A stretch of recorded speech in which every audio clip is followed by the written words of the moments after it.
Good morning, everyone. I must admit that this was a difficult task because I was looking at the numbers and I just didn't want to repeat statistics again and again. But the more research I do, the more I found that we're hovering around a very fixed percentage over the past 10 years, perhaps, and we're not making a great leap into the representations of women in many, many sectors, not only the political sector. So I decided to stay away from the numbers and reverse the table on us like usual. I mean, this is me. But I wanted to start nonetheless with one number that struck me, and that is a very recent report by the World Economic Forum in June 2024.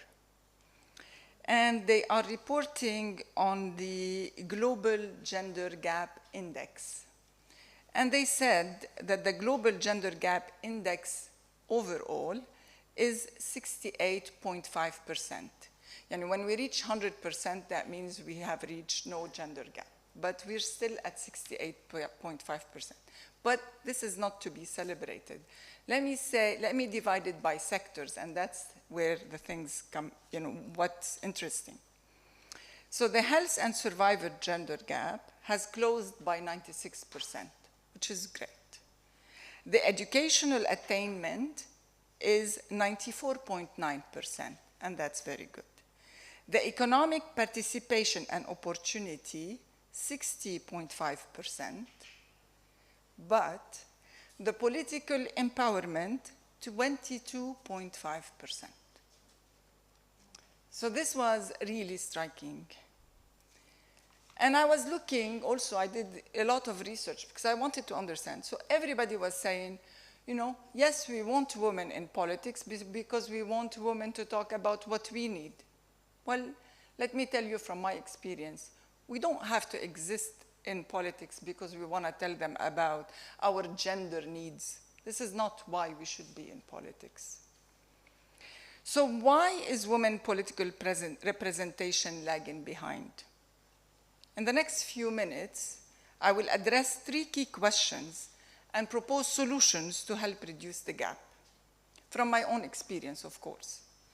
The first one is, do we need more women in political leadership? That's a question, that's a fair question. Do we want to be there? The second question is, does the job seem uninteresting to women? And that's a second question. And the third question is, how can we make women leaders? Or are we leaders or not? So let me start by the first obvious one, which is, do we need more women in political leadership? Yes, we do. Of course we do. Women must have a seat at the table. We need to be there, not only to talk about family concerns, which are extremely important, but we need to talk about everything else. And if the table has only men, that means all the decisions that they are taking are representing 50% of the population. So we have to be there to at least represent 100% of the population. And to bring it back to Lebanon, it's not surprising that Lebanese youth and women lack interest in politics. They're not interested because their concerns and their worries are not represented. We're not at the table. And that's why we need to be there. And that's the easy question. Is the job interesting to women? So that I don't ask it in a negative way. I thought about it a lot. And then I divided the answer to this question into 3 main traits.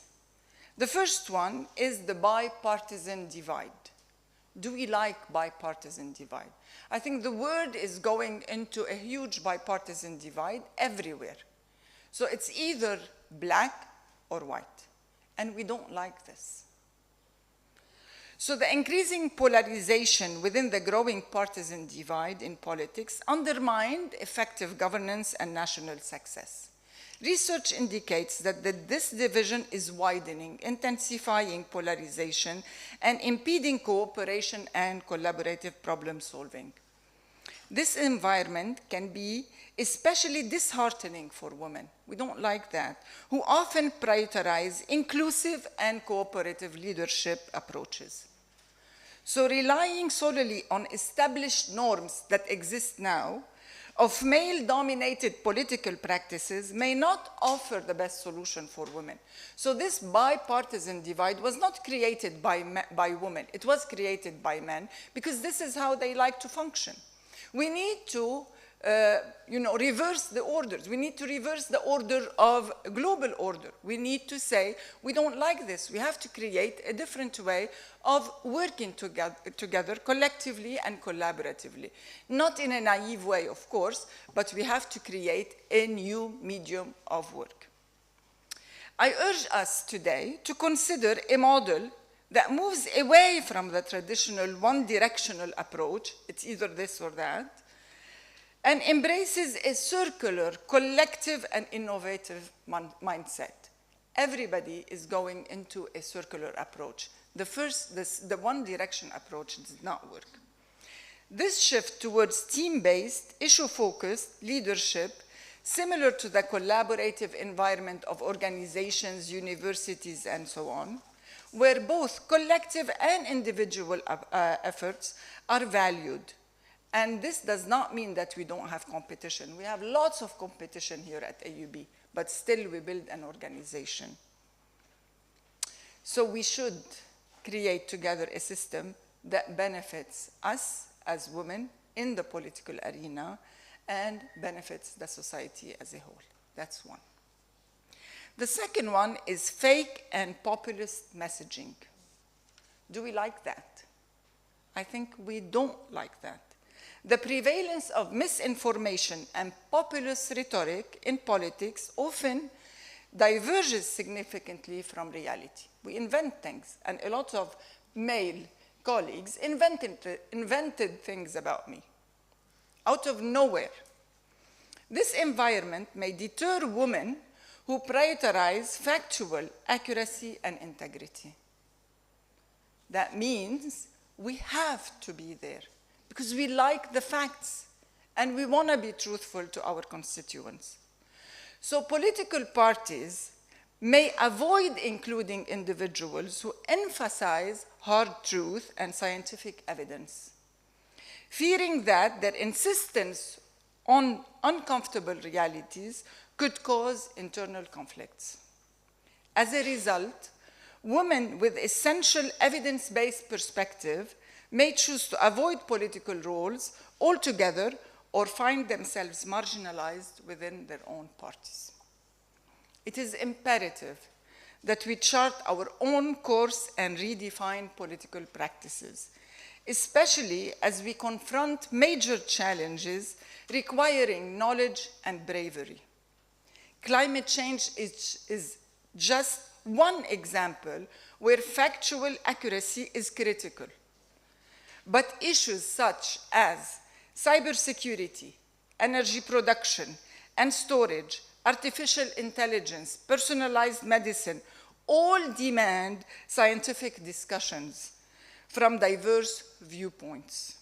In a digital era where reality and news can be easily manipulated, our role as women in promoting informed decision-making becomes even more crucial. An example can be seen in Lebanon, where there are few scientists in the parliament. I did a small exercise, and I looked at the profession of the 128 members of the parliament. Out of 128 members, only 3 are scientists, and just 1 is a chemist researcher. My presence in the parliament has created a previously non-existing model, promoting many women to approach me. Really, they come to me. They have mentioned to me that political parties are now approaching them more than ever to prepare for the upcoming elections. They go to universities, they look for doctors, because doctors now are good.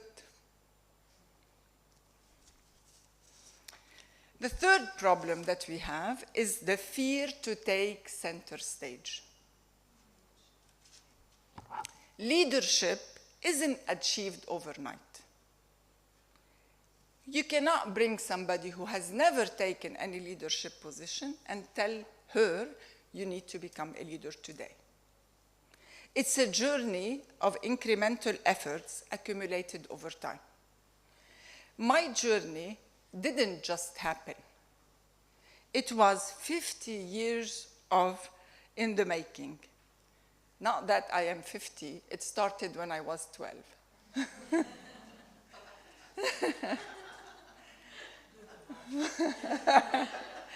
One pivotal point when I engaged in action research here at AUB, and later as the environment worsened, I took to the streets. Was I afraid? Certainly.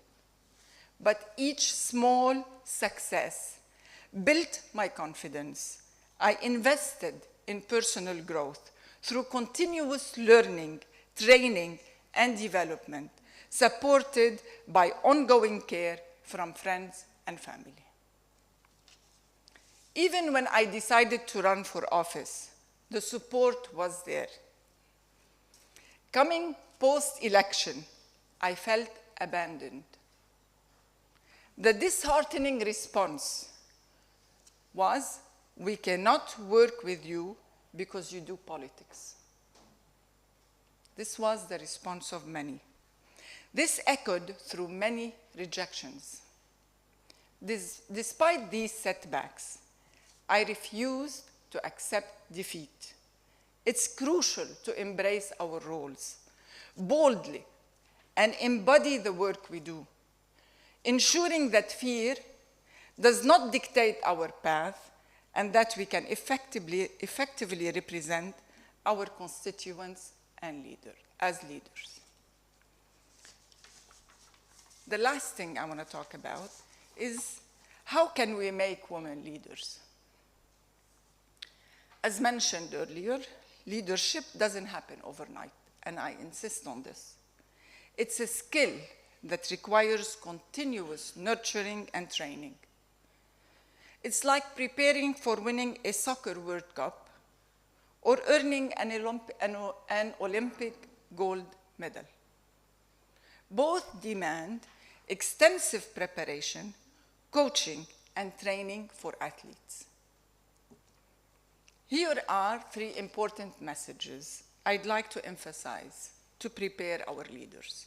First, leadership necessitates mentoring, training, development, and care, because we care as women.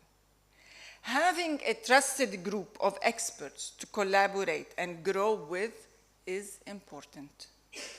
It's a collective effort rather than an individual endeavor. But the second thing, we don't want to forget that we need a leader, because the team needs a coach. This leader has to confidentially and assertively lead within this political ecosystem. And last but not least, in contrast to the traditional men know-it-all model, a female leader must demonstrate compassion and advocate patiently for a cause rather than merely adapting to circumstances. And I speak from my own experience. I take ownership of my space, and I am dedicated to my environmental cause. I understand it, I research it, I fight for it, and confidently assert my presence in this place, in the ecosystem. After all, I have a lot to show for, and I'm proud of it. I am the only woman, parliamentarian, scientist, environmentalist, and activist.